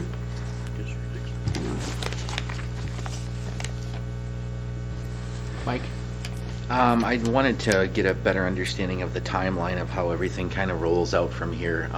Obviously, if the resolution is approved for the LRIP grant tonight, that's submitted February. I'm not sure if we have any idea when we could expect to hear back whether or not we've qualified for that grant or not, and then also the schedule for our bonding.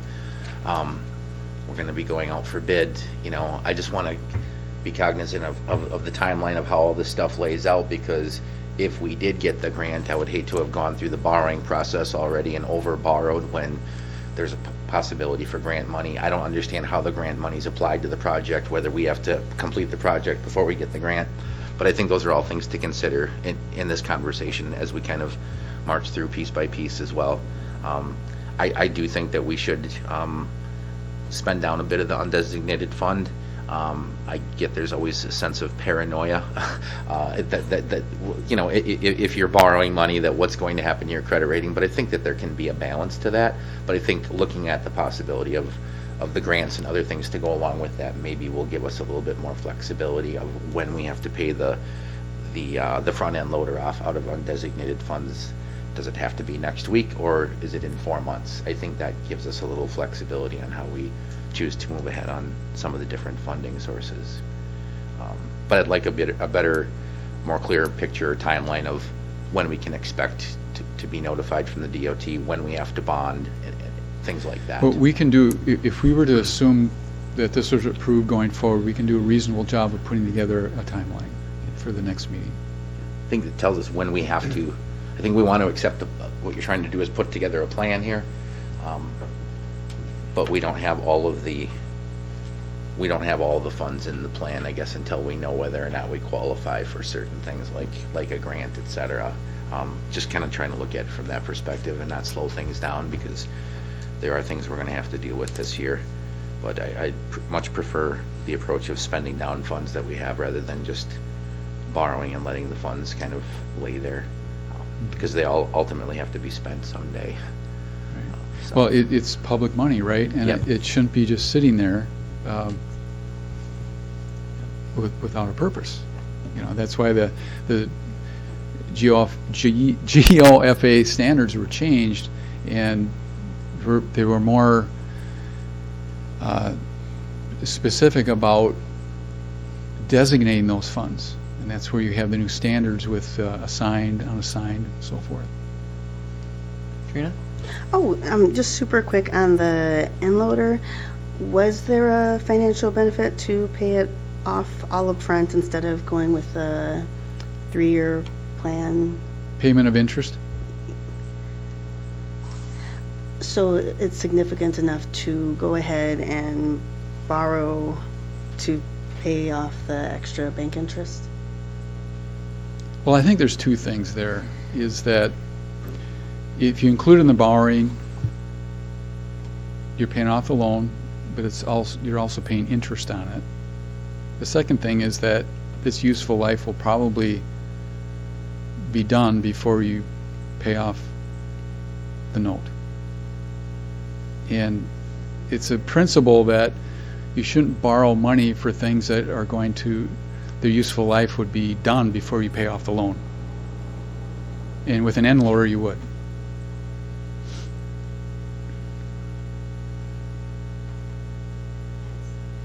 I mean, compared to I don't know, I everything guess, else, I guess I'll just ask Zach, what is the useful life of the end loader?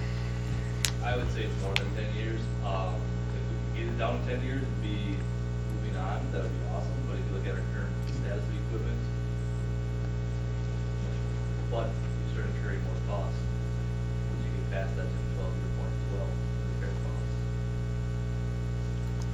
Oh, no, I was just confused. I wasn't sure if there was only 3 years left on payments, if we left the payment plan. I believe that's what Kim took the loan out for, was 3 years. I believe we borrowed $123,000 with the anticipation it would be paid off this spring. I don't think it's a 3-year loan. Is that accurate, Mayor? You're a bit more familiar with it than I am, but I thought it was anticipated that we would pay that loan off this year. That is a short-term loan with no interest that we would pay off this spring, is my recollection. That was the intent. Originally, there was a 3-year lease agreement with the vendor. That didn't happen. Now there's a 1-year note with the F&M Bank, I believe, to kind of carry us through to the bonding of the borrowing. That was the intent back then. That kind of switched lanes at the last minute, so. My understanding is that Dave is looking at using undesignated funds or some remaining funds to pay that off instead of refinancing it again. That's my understanding, correct, Dave? Yes. Yep. Yes, sir.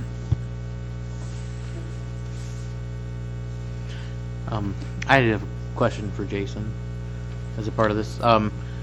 You're going out to bid tomorrow, or what was there, 2 days from now?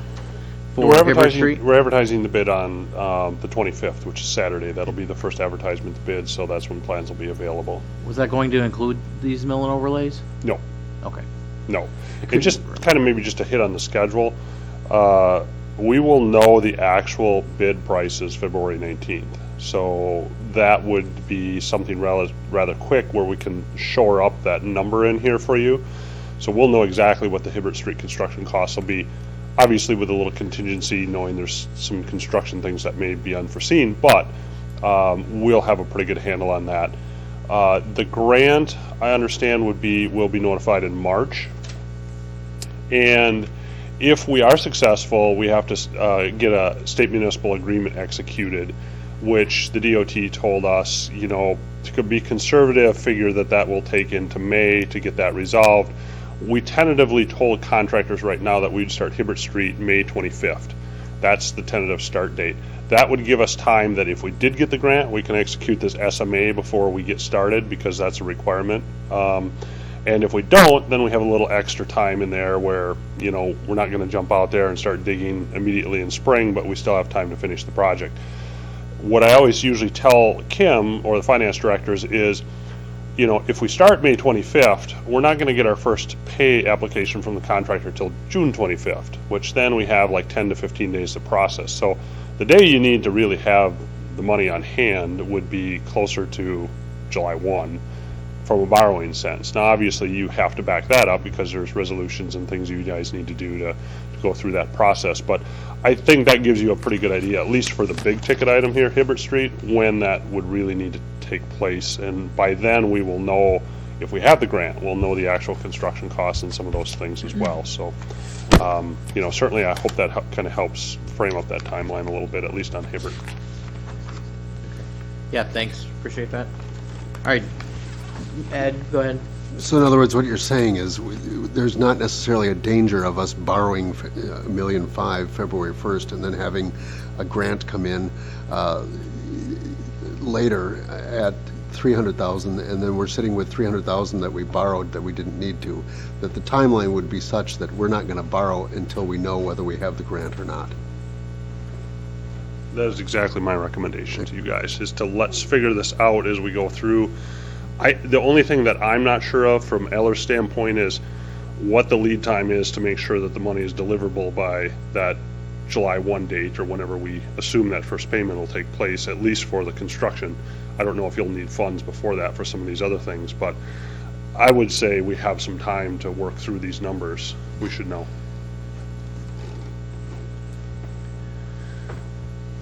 Just one more thing. Where would you like to go from here? Would you like to go, do you want to go to the next committee of the whole meeting and shore this up, or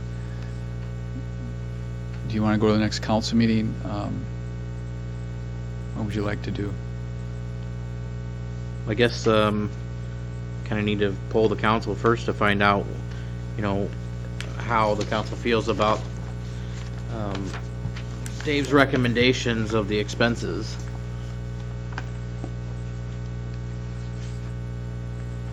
Beyond Hibbert Street. Ed? Personally, I thought, again, your presentation was very well analyzed and thought out and in line with a lot of things that I've been saying in my time on here. However, I think what I sense that the council might be more comfortable with is if you put this into some sort of draft language, an actual budget amendment for people to see how it would look, the mechanics of it, and bring that maybe to a next cow so that people can see, rather than, I would be ready to vote on it at the next council meeting. However, if you put together draft language, et cetera, and say, okay, this is what it would look like, and then have them look at it, and then go forward, might make the most sense. And we could add the timeline that Jason just articulated as well. Yeah, I'd very much needed to go to the next COW for more discussion, more review. I like to see some of your charts and information from Ellers. Okay. We can do that. Thank you. Katie? I'm on board with moving it to the next COW. I think, Ed, you had a fantastic idea. I think that would be very helpful for me as well. But yeah, just thank you. I really appreciate you putting this all together, and it kind of My pleasure. puts things in a better perspective. I appreciate that. Anybody else have anything to add? Otherwise, I'll move this forward. Go ahead. Next committee of the whole. I mean, Yeah. Yep. To the next committee of the whole. Yeah, sorry. I was going to say. Yes. Okay.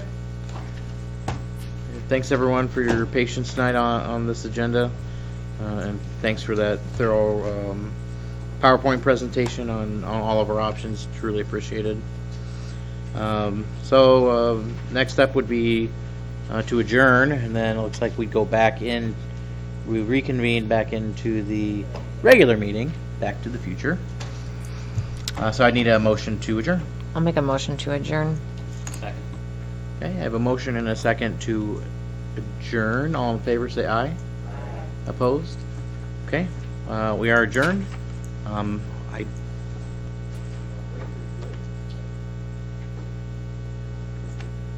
right, so we will stay on the air and just roll right back into the committee of the whole, or I'm sorry, the regular meeting when Mayor Tome is ready.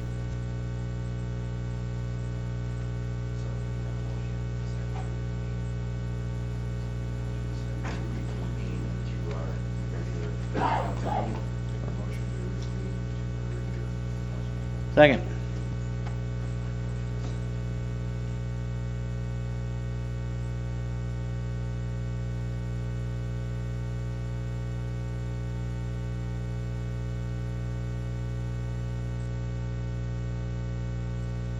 By LRIP grant application in the amount of $686,900 designating bike and pedestrian accommodations for Hibbard Street in the city of Columbus. Earlier at the committee of the whole, David read the resolution. I'm just trying to find the right page now because these things aren't in the order I want them in. Yeah, resolution 1-20. As explained at the committee of the whole, the timing of this was not what we wanted, but we were notified by the DOT the day before our last council meeting, and so now we have everything in front of us to consider. But we would need to consider this and take action to attach it to the application for the grant for the Hibbard Street project before the beginning of February. So this would be at the last meeting we could do that. So are there any further questions on this?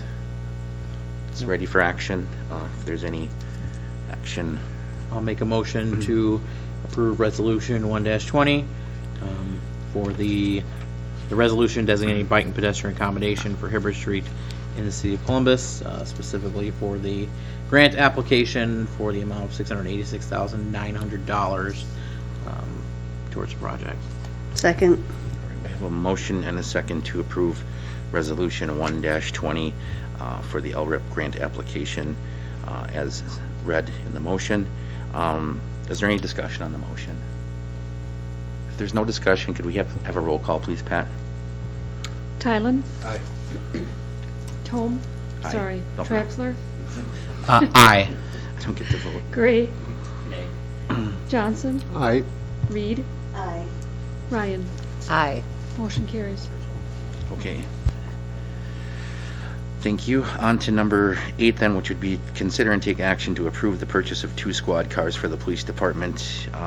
We had a presentation this evening from Lieutenant Ward, who's provided some information here on the cost of the vehicles and the equipment that goes with them. The squads and the outfitting together, $84,500.31, and this was budgeted for in the general fund budget for the police department this year. I believe the intent here is to get them ordered because there is about a 4-month lead time before they can receive the cars. If there's any last-minute questions, Lieutenant Ward is still here. Otherwise, I'll entertain any action from the council on new business number 8. I'll make a motion to approve the purchase of 2 squad cars for the Columbus Police Department in the amount of $84,500.31. Second. All right, we have a motion and a second to approve the purchase of the 2 squad cars for the police department.